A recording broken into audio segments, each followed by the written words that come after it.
你信唔信？有時你越想賺錢，啲錢就越走越遠。尤其係投資股票，明明好努力睇市，日日追貼士，點知一入場就跌，一放就升，好似永遠同自己作對咁。呢集我哋唔講技術分析，而係探討下點樣先賺到錢。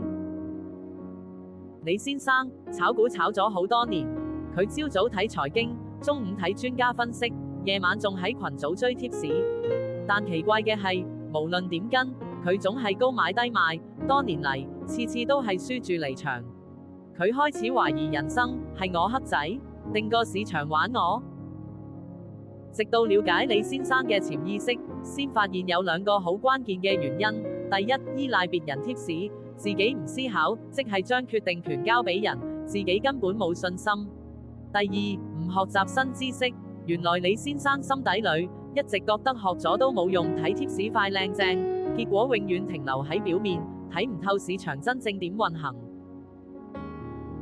明白咗問題係邊度之後，佢做咗個決定，停一停，唔再盲目跟風。佢開始由基礎學起，睇年報、分析行業、理解經濟週期，慢慢建立自己嘅判斷力。結果點呢？佢嘅股票戶口開始有增長，仲開始賺到錢。李先生發現，當佢願意為一件事付出真心、付出時間，個世界真係會慢慢回饋翻俾你。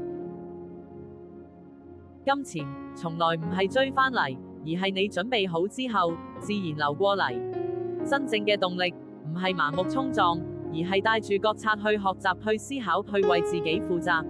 如果你都覺得自己好努力，但回報總是唔成比例，不妨問自己：我係咪習慣咗依賴，而忘記咗成長？投資如是，人生亦如是。記得訂閱，我哋一齊從潛意識練出真正嘅賺錢心態。